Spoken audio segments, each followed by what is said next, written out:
आज हम लोग क्लास 11 हिस्ट्री यानी विश्व इतिहास का जो चैप्टर 1 है लेखन कला और शहरी जीवन, इसके बारे में आज हम लोग पढ़ेंगे। ठीक है, लेखन कला और शहरी जीवन। अब आपको इसका मतलब हम पहले समझा देते हैं कि लेखन कला और शहरी जीवन का मतलब क्या होता है। देखिए, लेखन कला का मतलब आप तो जानते होंगे, सबसे पहले लिखने के बारे में, यानी किताब वगैरह हो गया।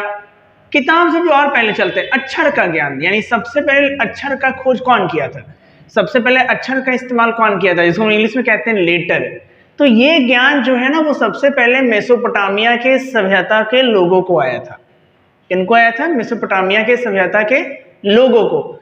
उस टाइम में ये लोग जिस लिपि का प्रयोग करते थे लिखने के लिए, उसको कहा जाता है किलाक्षर लिपि। क्या कहते हैं इसको? किलाक्षर लिपि कहते हैं। हम यहाँ पे आपको बता दे रहे हैं, किलाक्षर लिपि कहते हैं उसको हम लोग। इसी लिपि से उस टाइम के लोग, यानी जब ये चैप्टर हम लोग पढ़ रहे हैं, ये चैप्टर हम लोग पढ़ रहे हैं मेसोपोटामिया सभ्यता के बारे में। किसके बारे में इसमें हम लोग पढ़ेंगे? मेसोपोटामिया सभ्यता के बारे में पढ़ेंगे हम लोग। तो मेसोपोटामिया सभ्यता में सबसे पहले जो लिपि लिखा जाता था उस जमाने में, वो था आपका किलाक्षर लिपि। अगला है कला। कला का मतलब स्थापत्य कला, आर्किटेक्ट से आप समझ लीजिए कि किस तरह के महल, बिल्डिंग वगैरह बनाए जाते थे। दुनिया में सबसे पहले शहर का जो अस्तित्व मिलता है वो मेसोपोटामिया की सभ्यता में ही मिलता है। दुनिया में सबसे पहला शहर वहीं पाया गया था, वहीं पर बना था, वहीं पर विकसित हुआ था। और कुम्हार का चाक या कैलेंडर हो गया, या टाइम पद्धति हो गया, या गन्ना यानी कैलकुलेट करने के बारे में हो गया, ये सब जितने भी चीजें हैं वो सबसे पहले शुरुआत हुआ था मेसोपोटामिया की सभ्यता में। फिर वहां से ये सब चीजें धीरे धीरे पूरा विश्व में फैलते चला गया। आज जो हम लोग कैलेंडर फॉलो करते हैं, जनवरी फरवरी मंथ हो गया, 365 दिन हो गया, 24 आवर हो गया, ये सब मेसोपोटामिया सभ्यता में ही खोज किया गया था। तो उसी चैप्टर के बारे में आज हम लोग डिटेल में पढ़ने वाले हैं। तो चलिए, सबसे पहले हम यहाँ पे सभ्यता के बारे में बता रहे हैं। देखिए, सभ्यता क्या होता है। ये पिछले वाला चैप्टर में हम लोग देखे थे ना कि कैसे मानव बना था।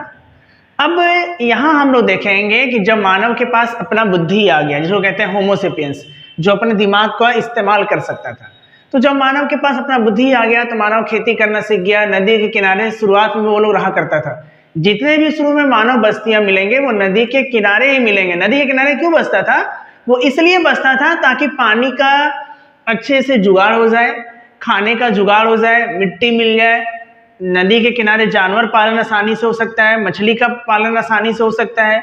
तो नदी के किनारे का भूमि भी क्या होता है? उपजाऊ होता है। इसीलिए वो लोग नदी के किनारे बसते थे। स्टार्टिंग में जितने भी सभ्यताएं विकसित हुई है वो नदी के किनारे ही विकसित हुई है।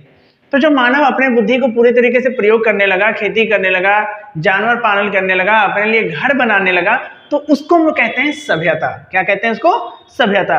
स्टार्टिंग में 4 सभ्यता था और चारों जो था वो आपका नदी के किनारे था। अब 4 सभ्यता कौन कौन है वो देखिए आप। पहला नंबर में है मेसोपोटामिया सभ्यता, दूसरा नंबर में है हड़प्पा सभ्यता, तीसरा नंबर में आपका मिस्र सभ्यता है, और चौथा नंबर में आपका चीन सभ्यता है। यानी टोटल कितना सभ्यता है? 4। कौन कौन? मेसोपोटामिया, हड़प्पा, मिस्र और चीन। देखिए, अब मेसोपोटामिया सभ्यता दजला और फरात नदी के बीच में है। कहां पर है? दजला और फरात नदी। ये दजला और फरात नदी अभी कहां पर है? ये अभी पड़ता है इराक में। कहां पड़ता है? अभी इराक में। इराक के नीचे आप देखे होंगे जो समुद्री एरिया है उसको कहते हैं फारस की खाड़ी। उसी फारस की खाड़ी में क्या होता है, अभी ये दजला और फरात नदी जाकर के मिलती है। ये इराक में बहने वाला नदी है। इसके बाद है हड़प्पा सभ्यता। हड़प्पा सभ्यता सिंधु और रावी नदी के बीच में है, जो आपका भी पाकिस्तान में आता है। सिंध कहाँ आता है? अभी पाकिस्तान में आता है ना। रावी कहाँ आता है? पंजाब में आता है आपका। तो सिंधु और रावी नदी के बीच का जो एरिया था उसको कहते हैं हड़प्पा सभ्यता, जिससे भारत विकसित हुआ है। तीसरा है आपका मिस्र की सभ्यता। मिस्र की सभ्यता नील नदी के किनारे, आप पढ़े होंगे ना, दुनिया का सबसे लंबा नदी नील नदी। चौथा नंबर में है चीन की सभ्यता। चीन की सभ्यता जो है ये हवांग हो और टी साकियांग नदी के बीच में था। किसके बीच में था? हवांग हो और टी साकियांग नदी के बीच में। तो ये था आपका 4 सभ्यता, मेसोपोटामिया, हड़प्पा, मिस्र और चीन। अब चलिए हम लोग मेसोपोटामिया के बारे में पढ़ेंगे इस चैप्टर में। लेखन कला और शहरी जीवन में जो फोकस किया गया है वो मेसोपोटामिया के ऊपर ही किया गया है। इसी सभ्यता के बारे में हम लोग पढ़ेंगे। ठीक है, देखिए अब आगे। तो तो मेसोपोटामिया जो है उसको अभी हम लोग इराक के नाम से जानते हैं। किसके नाम से जानते हैं अभी हम लोग? इराक। हम यहाँ पे लिखे हैं इराक, जिसे पूर्व में मेसोपोटामिया के नाम से जाना जाता था, में प्रारंभिक शहरों का अस्तित्व प्राप्त हुए हैं। यानी इराक जो है इसी को हम लोग पहले मेसोपोटामिया के नाम से जानते थे, और दुनिया में जो सबसे पहला शहर का जो प्रमाण मिला है वो हम लोगों को कहाँ मिला है? मेसोपोटामिया में ही मिला है, यानी कि इराक में मिला है। ठीक है। दूसरा, मेसोपोटामिया आखिर इसका नाम क्यों पड़ा? क्या होता है मेसोपोटामिया का अर्थ? तो हम आपको बताया था ना कि मेसोपोटामिया जो है वो दो नदी के बीच का भूमि है, अभी ये बताए थे। तो मेसोपोटामिया का अर्थ होता है दो नदियों के बीच की भूमि, यानी दो नदी है उसके बीच का जो जमीन है उसी को मेसोपोटामिया कहते हैं। दजला और फरात नदी के बीच का जो भूभाग है उसी को मेसोपोटामिया कहा जाता है। कौन सी नदी? दजला नदी और फरात नदी के बीच का जो भूभाग है उसी को लोग मेसोपोटामिया कहते हैं।